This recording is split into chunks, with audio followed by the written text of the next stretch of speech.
नमस्कार। आपका स्वागत है दिल्ली लॉ फर्म में। आज हम एक ऐसे सुप्रीम कोर्ट के महत्वपूर्ण निर्णय की चर्चा करने जा रहे हैं जिसने पूरे देश में कामकाजी महिलाओं की सुरक्षा और उनके अधिकारों को और मजबूत किया है। ये निर्णय सेक्सुअल हरासमेंट यानी कार्यस्थल पर होने वाले यौन उत्पीड़न से जुड़ा है और इसने पॉश एक्ट की असल ताकत को बहुत स्पष्ट कर दिया है। आम लोग इस कानून को समझे, ये हमारा उद्देश्य है। इसलिए आज हम इसे बहुत ही आसान भाषा में समझेंगे ताकि हर महिला, हर कर्मचारी और हर परिवार इस जानकारी से लाभ उठा सके। बिल्कुल सही। ये निर्णय सिर्फ सरकारी कर्मचारियों के लिए ही नहीं बल्कि हर उस महिला के लिए महत्वपूर्ण है जो कहीं भी नौकरी करती है। अक्सर लोग मान लेते हैं कि सेक्सुअल हरासमेंट का मामला सिर्फ उस ऑफिस में उठाया जा सकता है जहां आरोपी काम करता है, लेकिन सुप्रीम कोर्ट ने ये गलतफहमी दूर कर दी। कोर्ट ने कहा कि शिकायत हमेशा वहीं की आईसीसी सुन सकती है जहां महिला काम करती है, भले ही आरोपी किसी और विभाग या किसी और संस्था में काम करता हो। ये बात आम जनता तक पहुंचना बहुत जरूरी है। सबसे पहले हम पॉश एक्ट को समझते हैं। पॉश एक्ट का पूरा नाम है sexual harassment of women at workplace prevention, prohibition and redressal act 2013। ये कानून महिलाओं को एक सुरक्षित माहौल देने के लिए बनाया गया है। इस कानून के तहत हर ऑफिस, हर संस्था, चाहे सरकारी हो या निजी, एक इंटरनल कंप्लेंट्स कमेटी यानी आईसीसी बनाना अनिवार्य है। इस आईसीसी का काम है शिकायत सुनना, निष्पक्ष जांच करना और रिपोर्ट देना। लेकिन अक्सर समस्या तब आती है जब महिला और आरोपी अलग अलग जगह काम करते हों। जैसे कोई महिला कृषि मंत्रालय में काम करती है और आरोपी किसी दूसरे विभाग में। ऐसे मामलों में बहुत लोग भ्रमित हो जाते थे कि शिकायत कहाँ की आईसीसी देखेगी। यही मुद्दा इस केस में उठा, जिसमें डॉक्टर सोहेल मलिक एक आईआरएस अफसर पर सेक्सुअल हरासमेंट का आरोप लगा था। शिकायत एक आईएएस महिला अधिकारी ने अपने विभाग की आईसीसी में की थी, लेकिन आरोपी ने कहा, मुझे इस विभाग की आईसीसी कैसे बुला सकती है, मैं तो यहाँ का कर्मचारी हूँ ही नहीं। यानी उनका कहना था कि केवल उनके अपने विभाग की आईसीसी ही जांच कर सकती है। लेकिन सुप्रीम कोर्ट ने बहुत साफ शब्दों में कहा, ये तर्क पूरी तरह गलत है। कोर्ट ने पॉश एक्ट की भाषा और उद्देश्य दोनों को समझते हुए कहा कि कानून महिला की सुरक्षा के लिए बनाया गया है, न कि आरोपी को बचाने के लिए।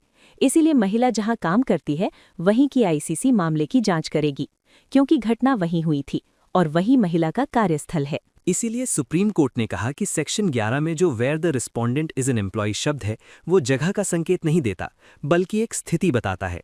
मतलब ये कि अगर आरोपी एक एम्प्लॉय है तो उसकी सर्विस रूल्स लागू होंगी, लेकिन शिकायत का स्थान वही रहेगा जहां महिला काम करती है। कोर्ट ने यह भी कहा कि अगर हर महिला को आरोपी के ऑफिस जाकर शिकायत करनी पड़े तो वो अपने अधिकारों का इस्तेमाल ही नहीं कर पाएगी। ये उसके लिए मानसिक और सामाजिक रूप से बहुत कठिन होता। ये बात बिल्कुल सही है। कई महिलाएं पहले ही डरते हुए शिकायत करती हैं। अगर उन्हें किसी और विभाग के ऑफिस में जाकर गवाही देनी पड़े तो शिकायत करना और भी मुश्किल हो जाएगा। इसीलिए पॉश एक्ट को पर्पस के साथ पढ़ना चाहिए। इसका उद्देश्य है कि महिला सुरक्षित महसूस करे और आसानी से न्याय पा सके। दूसरा बड़ा मुद्दा ये था कि अगर महिला की आईसीसी जांच करेगी तो आरोपी के विभाग को क्या अधिकार मिलेगा। कोर्ट ने इस पर भी बिल्कुल स्पष्ट जवाब दिया कि आईसीसी केवल इन्वेस्टिगेशन करती है, लेकिन एक्शन यानी अनुशासनात्मक कार्यवाही आरोपी के असली एम्प्लॉयर द्वारा की जाएगी। यानी महिला के विभाग की आईसीसी जांच करेगी, रिपोर्ट बनाएगी और फिर वो रिपोर्ट आरोपी के विभाग को भेज दी जाएगी। इसके बाद आरोपी के विभाग की डिसिप्लिनरी अथॉरिटी उस रिपोर्ट पर कार्यवाही करेगी। इसका मतलब ये है कि पॉश एक्ट 2 चरण में काम करता है। पहला, महिला के विभाग की आईसीसी जांच करेगी। दूसरा, आरोपी के विभाग का एम्प्लॉयर निर्णय करेगा कि सजा देनी है या नहीं।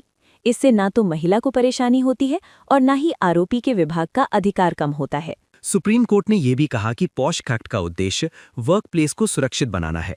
इसमें वर्कप्लेस की परिभाषा बहुत विस्तृत है।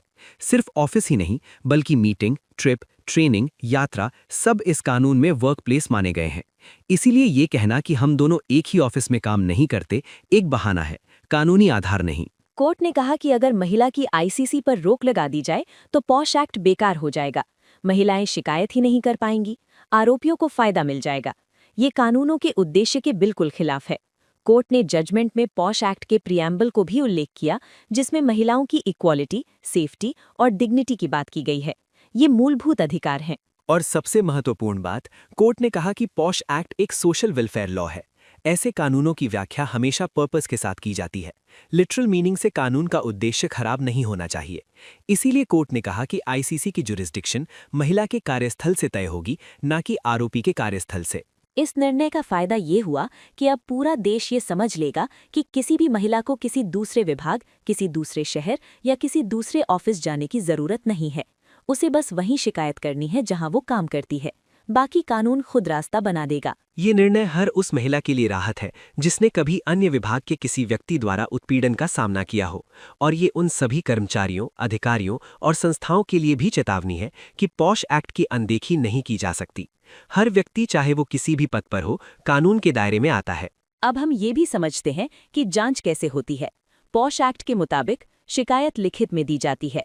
आईसीसी जांच शुरू करती है, दोनों पक्षों को सुना जाता है। आईसीसी के पास सिविल कोर्ट जैसी पावर्स होती हैं। 90 दिनों के भीतर इंक्वायरी पूरी होनी चाहिए। रिपोर्ट एम्प्लॉयर को भेजी जाती है। एम्प्लॉयर को 60 दिनों में एक्शन लेना होता है। इन सभी कदमों का उद्देश्य है कि महिला को तेज, निष्पक्ष और सुरक्षित न्याय मिले। इस केस में सुप्रीम कोर्ट ने यह भी कहा कि आईसीसी की रिपोर्ट बहुत मजबूत होती है। कोई भी विभाग उसे नजरअंदाज नहीं कर सकता। अगर कोई विभाग एक्शन नहीं लेता तो महिला अपील कर सकती है। यानी पॉश एक्ट के अंदर न्याय पाने के कई रास्ते हैं। साथ ही कोर्ट ने अपीलेंट के ये तर्क को भी खारिज कर दिया कि महिला के पास केवल क्रिमिनल केस दर्ज कराने का विकल्प है। कोर्ट ने कहा, दोनों रेमेडीज अलग हैं। पॉश एक्ट का उद्देश्य एडमिनिस्ट्रेटिव जस्टिस देना है, जबकि क्रिमिनल केस अलग तरह की कार्रवाई होती है। महिला दोनों रेमेडीज ले सकती है। ये बहुत महत्वपूर्ण बात है। कई बार लोग कहते हैं एफआईआर कर दी, अब पॉश एक्ट क्यों? लेकिन सुप्रीम कोर्ट ने साफ कर दिया कि दोनों साथ साथ चल सकते हैं। इसीलिए महिलाओं को ये जानना चाहिए कि उनके पास विकल्प बहुत है। कुल मिलाकर इस निर्णय की खास बातें हैं। महिला जहां काम करती है, उसी की आईसीसी शिकायत सुनेगी। आरोपी अलग विभाग का हो, तब भी आईसीसी जांच करेगी। आरोपी के विभाग का एम्प्लॉयर रिपोर्ट पर कार्यवाही करेगा। पॉश एक्ट महिलाओं की सुरक्षा के लिए है, न कि आरोपी की सुरक्षा के लिए। शिकायत करना अब आसान हुआ, महिलाओं की हिम्मत बढ़ी।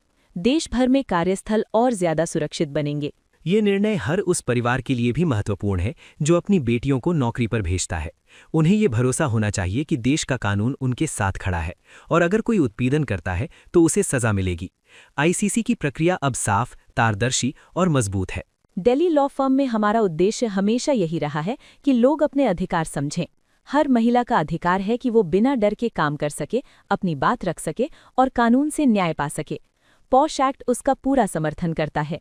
अधिक जानकारी के लिए हमारी वेबसाइट पर जाएं www.dellylawfirm.news। धन्यवाद। अपना ध्यान रखें और याद रखें, कानून हमेशा आपके साथ है।